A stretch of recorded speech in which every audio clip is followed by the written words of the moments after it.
What if the man harassing your sister wasn't a stranger, but a monster protected by family silence? My dad didn't wait for justice, he became it. With nothing but rage, a stick, and 5 drunk friends, he took on a predator feared by an entire village. What happened next? You won't believe it. My dad was the kind of guy you couldn't ignore. You'd hear him before you saw him. Loud laugh, booming voice, and the kind of energy that filled up every room. He was the youngest of 9 siblings, 6 brothers and 2 sisters. If you know Indian families, basically means he was the baby, the troublemaker, and the most pampered one all rolled into one. And trust me, he knew it. His name would light up every family gathering. Ravi's dad. That wild one. People would say and wild he had this rare mixed fiery temper and an even fiercer heart. My grandma used to say he was born angry and lovable in the same breath. The kind of guy who would punch a wall if you made him mad, and then offer you food 10 minutes later because he hated eating alone. In a house full of older brothers and sisters, he learned fast how to fight, how to argue, how to protect what was his. He had this instinct to mess with his people, and you'd better be ready to pay for it. That's probably why, even as a teenager, people thought twice before crossing him. But despite all that fire, he was deeply loyal. He loved his siblings more than life. He looked up to them, especially the ones who treated him, not just as the youngest, but as someone they'd raise and rely on. They didn't have much, an old house in a dusty village, hand-me-down clothes, shared meals, but they had each other, and that meant everything. Family in those days wasn't about Facebook posts or matching outfits at weddings. It was about sacrifice, about doing things without being asked. My dad would walk miles to get medicine for his brothers, carry heavy loads just to save his mom a few seconds of work, and he'd take a beating for something his older siblings did without That's who he was, ride or die, before it became a trend. And while he had 6 older brothers, it was his sisters he was softest with, especially the second eldest. Let's call her. See, she wasn't just his sister, she was like a second mother. She'd bathe him when he was a kid, sneak him sweets when grandma said no, and always had his back, even when he messed up. Their bond was something else. She could scold him and make him cry, and then hold him till he fell asleep. That's real love. So when she got married to a military man and moved in with his family, it was a bittersweet day. On one hand, everyone was proud, military family, stable life. But for my dad, it was like losing his best friend. He didn't say much, just hugged her tighter than usual and walked away before anyone could see his eyes get wet. Back then, marriages were less about 2 people and more about 2 families. She moved in with her in-laws, while her husband got posted near the border, and life carried on, or so everyone thought. At home, my dad went back to being the noisy, dramatic youngest. But something shifted. He'd ask about her more often. Did she call? Is she okay? Grandma would say she was fine, that women had to adjust, that it was just how things were. But Dad, he knew something was off. It wasn't just brotherly love, it was intuition. He always knew when something was wrong. It's like he could feel it in his bones. And deep down, a storm was already building inside him, waiting for the right moment to explode. Because in our family, love wasn't always shown with hugs and words. It was shown with fists, with reckless loyalty, with doing things that could ruin you, just so someone else could sleep better at night. And as it turned out, that moment was closer than anyone imagined. At first, everything seemed normal. Ansi moved into her husband's family home, a typical setup in Indian villages where women leave everything behind. Their names, their homes, even their identities. It's what was expected. Her husband, being in the military, wasn't around much. His duty was to the country, but who was protecting his wife while he served? That house was supposed to be her new family, but it became her prison. The problem had a Naima, her husband's older brother, but in reality, he was a predator wrapped in a man's skin. 6 feet 8 inches of muscle and menace. A goon. A man who believed fear was power and power gave him access to everything. And everyone. At first it was stares. Long, cold, unblinking stares that made her shrink inside her own skin. Then came the comments disguised as jokes, but laced with filth. She tried to brush them off. Tried to believe he was just being inappropriate, not dangerous. But monsters don't stop at lines. They erase them. Soon he was following her around the house, cornering her in the kitchen, walking into her room without knocking, whispering things no decent man would say, let alone to his brother's wife. It wasn't flirting, it was hunting. She told her mother-in-law. She begged her father-in-law. He told her to adjust. She even wrote to her husband, hinting at her fear. But let us take time. And fear doesn't wait. One night, he tried to force himself on her. She fought him off barely. He laughed in her face and told her no one would believe her, that in this house, he was the king, and she was just another woman to be tamed. She locked herself in her room for 2 days after that. No food, no water, just tears. She thought about ending it all, just to make it stop, just to get one moment of peace. But she didn't, because somewhere deep inside, she knew she wasn't alone. That somewhere back home, her brothers would tear the sky apart if they knew what was happening.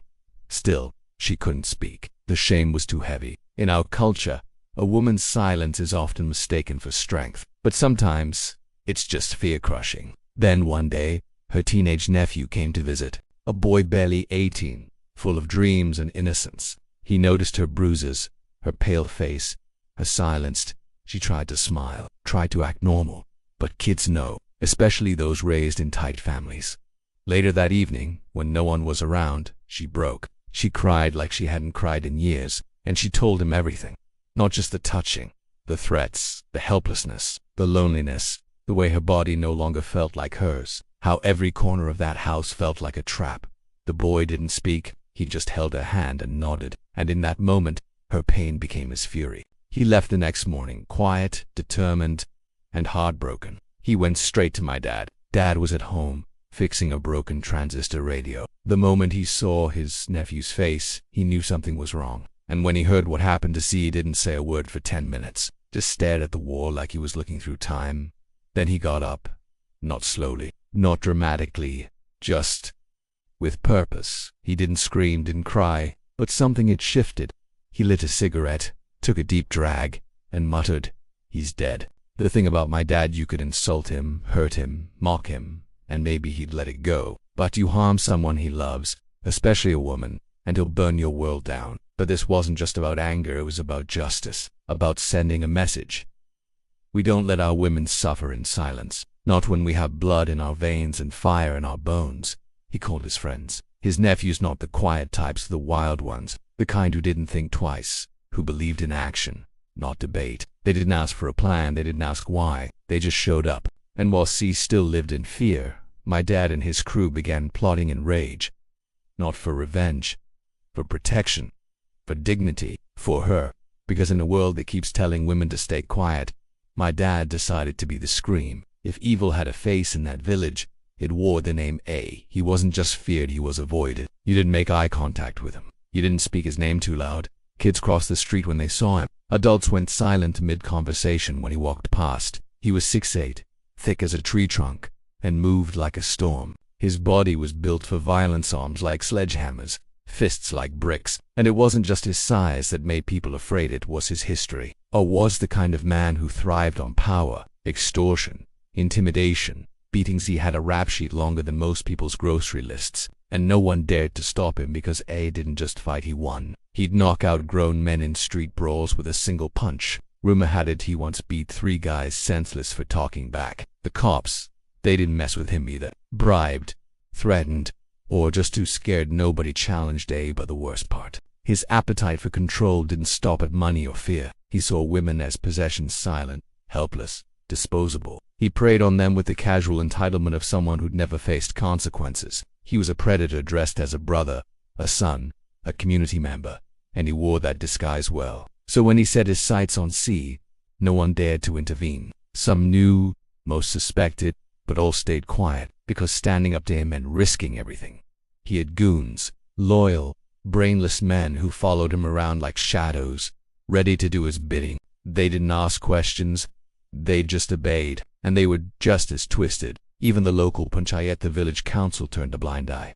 They didn't want bloodshed, they didn't want war, so they did what cowards always do. They said that she should adjust to his family, let's not make it worse. But it was the worst. He wasn't just a man, he was a walking nightmare. The kind that didn't care about rules, morals, or blood ties. He didn't just cross lines, he erased them.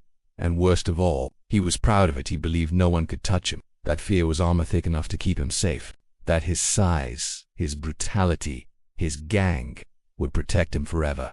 Until that night, until he became the target. You see, predators never expect a prey to fight back, especially not with fire, especially not from a skinny, sharp-eyed 19-year-old named Ravista. But here's the thing, when you've spent your life stepping on others, it only takes one person willing to push back to bring your whole kingdom crashing down. And that push was coming. The house was quiet that night, unusually quiet. My dad had just returned from running errands, hands dusty, shirt damp with sweat. He was humming an old Hindi song when he saw his nephew waiting near the back door, eyes red, fists clenched, pacing like a caged animal. "What happened?" my dad asked, instantly alert.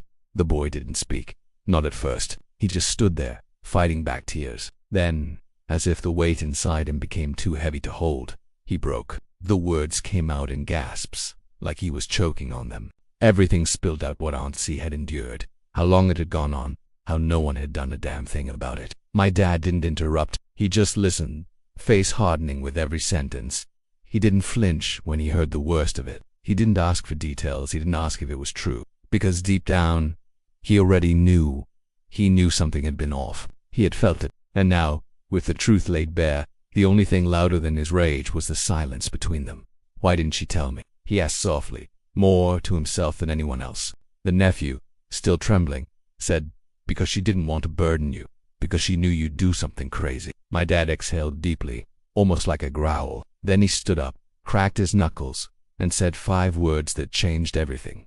"Get the boys. Tonight we move." There was no hesitation, no overthinking, no legal options. This wasn't about justice in a courtroom. It was about dignity in a village that had ignored her screams. Within hours, the call went out. Not on phones, not in messages. This was old school. Word of mouth, a whisper in a shop corner, a nod behind a temple wall. The gang began to form.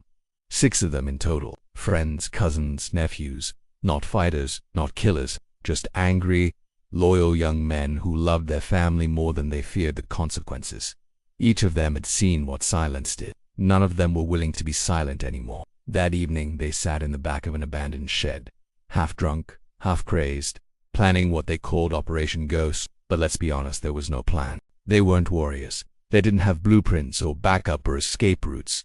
All they had was emotion, and a very, very bad man who needed to be stopped. The idea was simple.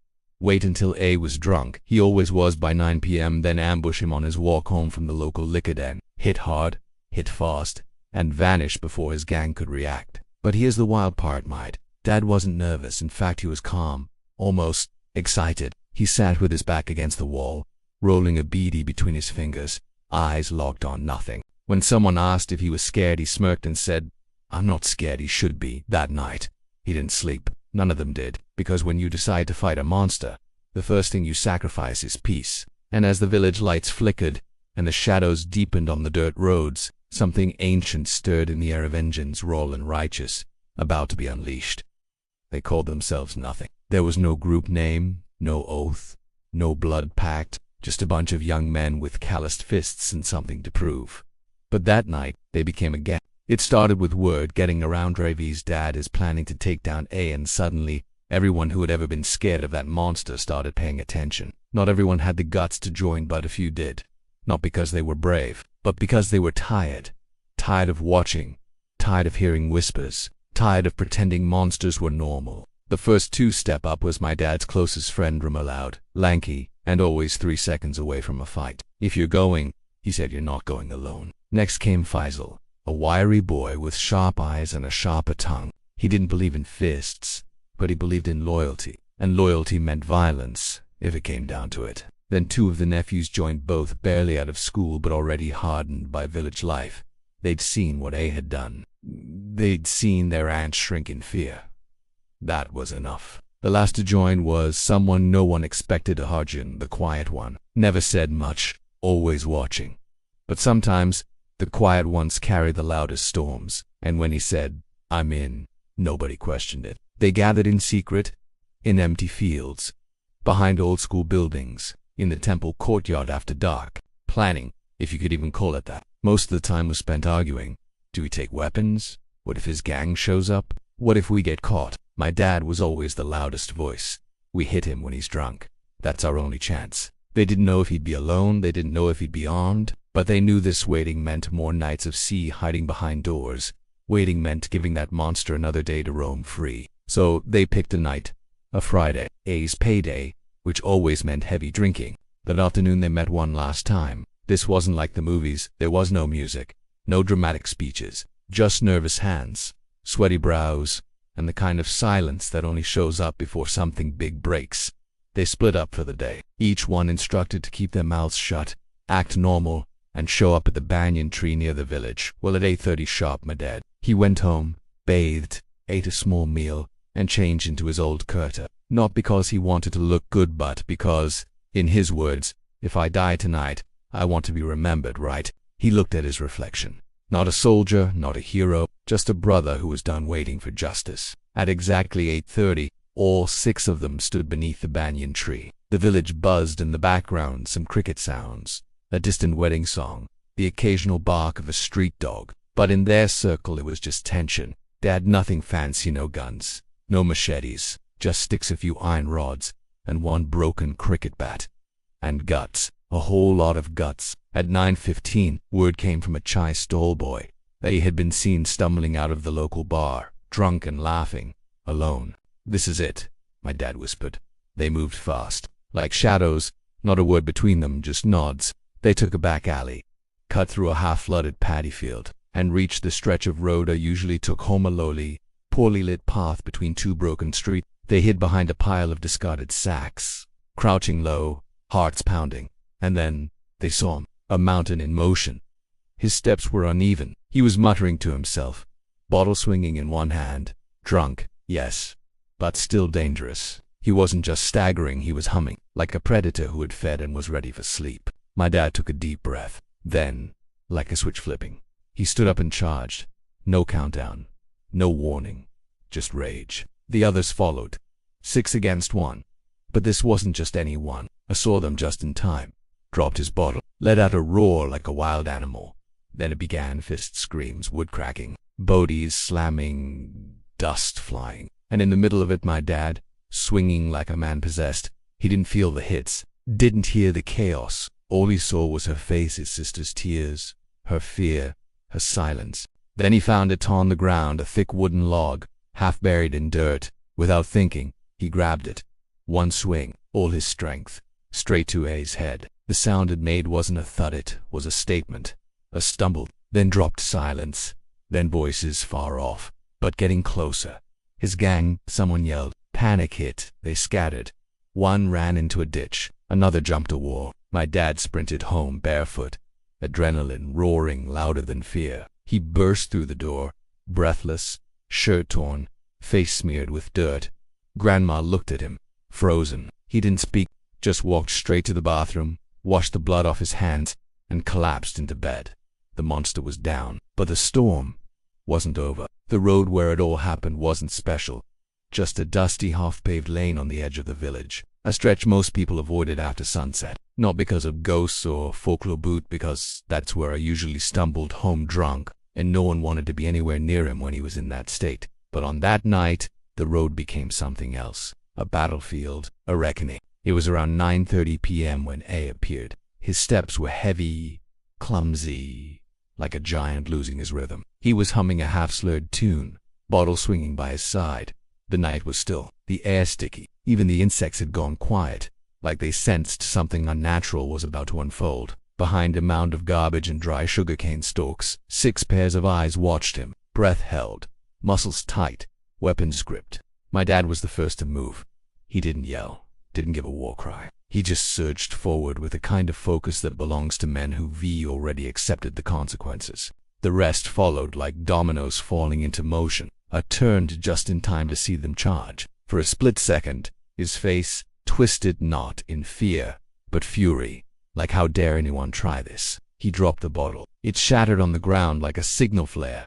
Then the chaos exploded. My dad swung first. A cricket bat aimed at A's knees. It landed with a crack, but it barely flinched. He reached out, grabbed one of the boys by the collar, and flung him like a rat. That's when the others realized. Even Junka was terrifying. But they didn't stop. Ramu jabbed a rod into A's ribs. Faisal struck at his back. Arjun tried to kick his leg out. It was working barely. The blows were landing, slowing him down. But A wasn't going down easy. He roared, literally roared, and managed to punch one kid so hard he flew into a pile of stones. Then it turned. From behind the bushes out came Devay's goons. Somehow, he wasn't alone. And just like that, it was no longer a gang beating up one man. It was a street war. The new attackers came in, swinging bricks, sticks, fists. Someone got hit in the face. Someone else went down, clutching their stomach. But my dad, he kept going. He dodged, ducked, swung again. His eyes locked on A the whole time. He didn't care about the others, didn't care about the goons. His target was clear, his mission pure. Then came the moment. I grabbed Ramu and slammed him to the ground, turned toward my dad. Eyes bloodshot, breathing heavy, staggering, but still standing. "My dad, you think you can touch me?" he growled. "I'll destroy your whole family." My dad didn't respond. Instead, he picked up a thick wooden beam lying near a construction seat, a piece of discarded scaffolding. Heavy, sharp on one end. He held it like a spear, one breathing, one last step forward. Then, with every ounce of strength he had, he swung it, connected. Right on A's skull. Everything paused. Even the goons stopped. A's body jerked. His eyes rolled back. Then, he crumpled to the ground like a puppet with its strings cut. No one moved for a full 3 seconds. Then came the yelling, "Run, go. We need to get out." They scattered like ants after a flood. Ramu limped into the fields. Faisal vanished into a broken shed. Arjun disappeared into the darkness. My dad, he walked home. Not ran, not crawled, walked, shirt torn, lip bleeding, stick still in hand. He reached home, opened the door. Grandma looked at him like she'd seen a ghost. He said nothing, went to the backyard tap, washed his face, took off his shirt, laid down on a mat, and slept, because for him, it was over, or so he thought. The next morning, word spread like wildfire. I had been found unconscious, bleeding, barely alive. The cops were called. Whispers turned into rumors. Names were thrown around, and by noon, the police were knocking on doors. They didn't have hard proof, just suspicions, and witnesses too scared to talk. But they all knew one thing: Ravi's dad had been different that morning. .com/cold. Like a man who had unloaded something heavy from his soul. By evening, his brother came home and said, "They're looking for you." He didn't panic, didn't even react. Just asked Grandma for one last good meal. She made his favorite tristal. Fried potatoes he ate, laughed once, then said, "I'm going, but where?" "To the police station." "What? Why now?" "Because I'm tired of eating garbage food and hiding. Let them lock me up, at least the jail cooks use salt." And just like that, he left, walked into the station, looked the officer dead in the eye and said, "You're looking for me, I'm here. But first, make me a proper lunch." They arrested him, but they also fed him. And he lived barely, but something inside him broke that night. Some say it was the trauma, others say it was fear. He left the village soon after, disappeared. And months later, word came that he'd died from a brain hemorrhage. Whether it was the injury or karma, no one really cared, because for the first time in years, the village women walked without fear. And my dad, he came back home a few weeks later. Not a convict, not a criminal, but a legend. The morning after the ambush was like waking up after a storm. The streets were quiet, but it wasn't peace, it was tension. Everyone was waiting for the next scream, for the next fight, for the fallout. And when the news spread that A had survived the attack but was in critical condition, the village didn't cheer or cry, they whispered, because the truth had legs, and it ran fast. Ravi's dad and his gang did it. No one had seen the fight clearly, but everyone knew. The bruises matched. The silence from the boys spoke volumes. And my dad, he looked like a man who'd finally exhaled after holding his breath for years. But the law doesn't care about whispers. It looks for names. And the moment he regained consciousness in the hospital, he gave them one: Ravi's dad. And just like that, the hunt began. Police started asking around, visiting homes, knocking on doors with fake politeness and hidden threats. My dad's name was now on their list, and they weren't playing games. Grandma saw it coming. She told my dad to vanish just for a while, lay low until things cooled off. So he did. He didn't run to another state. He didn't go into the jungle or change his identity. He simply disappeared inside the village, moving house to house, friend to friend. One night here, 2 nights there. Always on the move, like smoke impossible to catch, always slipping through fingers. But it wasn't easy. The food sucked. He couldn't go out in daylight. He couldn't bathe properly. And the worst part, he couldn't sleep in his own bed. The boy who once stormed into a fight with 6 friends in a wooden stick was now hiding behind cow sheds, eating leftover rotis and trying to stay invisible. And yet, he laughed through it. He cracked jokes, mocked the police, gave himself the nickname Forest Stone even though he was hiding 3 lanes from his house. One day he even showed up at the tea stall in broad daylight, in a lungi and a fake mustache, just to prove how dumb the cops were. He bought chai, sipped it slowly, and said, "Tell the inspector I'm enjoying freedom with extra sugar," then walked off. But the truth is, he was tired. Hiding wears on you. not the body, the soul. And my dad wasn't made to hide. He was made to stand tall, take blows, and laugh in the face of trouble. So one night after 3 weeks of running, he came home, sat on the floor, and told Grandma, "Enough. I'm done playing ghost. You'll be arrested," she warned. "Good," he said. "Maybe they'll serve something edible in jail." She slapped his head, half in anger, half in pride. The next morning he marched to the police station. Didn't wait to be arrested. Walked in like he owned the place. "I'm the one you're looking for," he said. The inspector stared at him, confused. "Where have you been?" "Right under your nose." My dad grinned. "But more importantly, can someone please make me some real food? I'm starving." They locked him up and they fed him. And my dad, he made friends with half the cell in 2 hours. By evening he was playing cards with a man who stole goats and another guy accused of bribing the milk supply chain. The case dragged on, but thanks to the lack of solid evidence, conflicting stories, and the village's silence, it fizzled out. I survived, yes, but barely, and no one had any sympathy for him, not even the cops. Everyone knew what he'd done. So my dad got out, clean record, no charges, no trial, just one condition: stay out of trouble. He nodded, shook the inspector's hand, and said, "I'll behave until someone else tries to touch my family." And from that day on, no one did. Because if they couldn't survive my dad's version of justice, who else would dare try? For a man built like a fortress, I started to crumble fast. He made it out of the hospital alive, but barely. The hit to his skull had done something. Doctors said it was a concussion. Maybe worse. He couldn't walk straight for weeks. I had trouble speaking. Sometimes he'd start sentences and forget how they ended. The man who once walked through the village like he owned it, now limped like he was being chased by his own past. But the real damage wasn't physical, it was fear. He had been untouchable for years, a living threat. And now, he was the example, the one who got hit, the one who lost, and everyone saw it. No more smugness, no more barking orders at villagers. His gang scattered. His in-laws avoided him. Even the men who once followed him with blind loyalty started pretending they didn't know him, because people don't stick with a broken god. They move on. And women, they breathed easier. For the first time in years, girls walked past his house without hunching their shoulders. "Aunt C," she smiled again. Not wide, but real. The trauma didn't vanish, but the source of it had lost its sting. I tried to bounce back, tried to reclaim his old territory, intimidate a shopkeeper here, push a man around there, but it didn't work. Because every time he raised his voice, someone would whisper, "Careful, Ravi's brother might come back." That whisper, it was louder than any threat he ever made. His health declined. He drank more, started losing weight, became paranoid. Some say he saw shadows that weren't there, flinched at loud noises, talked to himself. He left the village after a month, dragging himself to some distant relative's house. Said he needed to recover in peace. But peace doesn't come to men like him.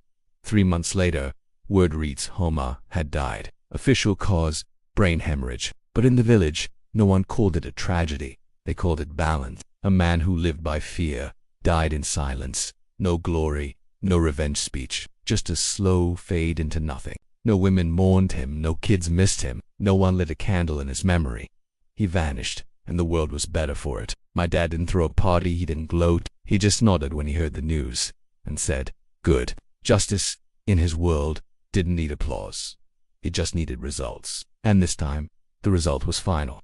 Heroes don't always wear uniforms. Some wear lunges, fight barefoot, and use a piece of scrap wood to change the course of a woman's life. My dad never called himself a hero. He didn't pose for pictures or chase recognition. But in our village, in our family, in our hearts, he was one. Because he did something nobody else had the guts to do.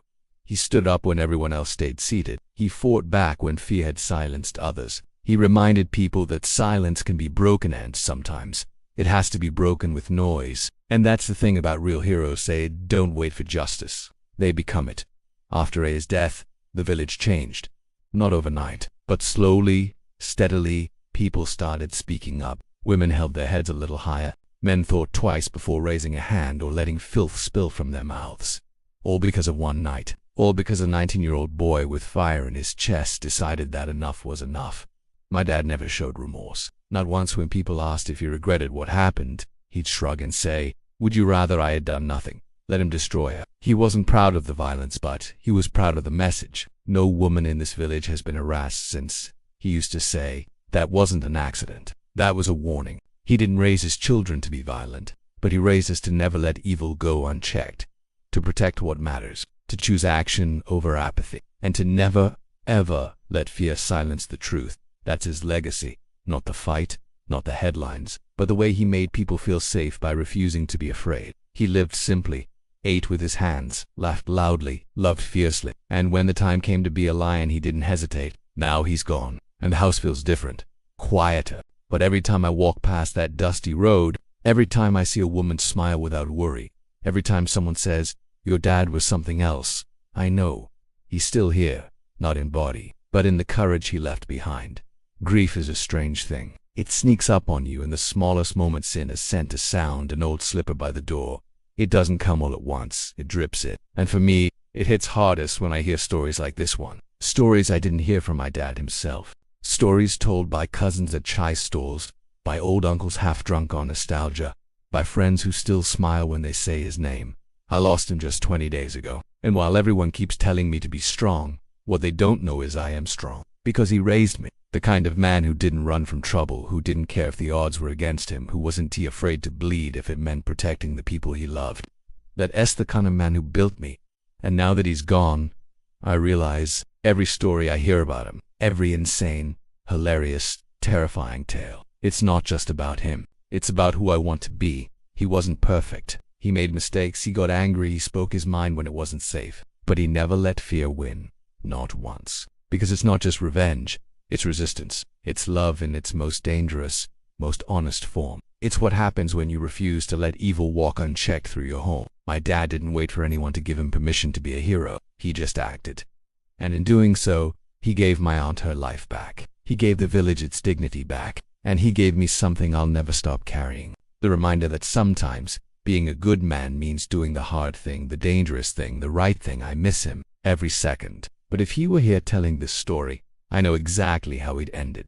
He'd laugh, take a long drag of his beedi and say, "And after all that, the cops didn't even give me pickle with my rice." That was him. Fury and humor. Fire and heart. A legend. My dad. If this story moved you, if it reminded you of your own real-life hero, hit that like button, drop a comment about them, and share this video. Let's keep these stories alive. Because heroes like my dad, they don't make the news, but they change the world, one fight at a time.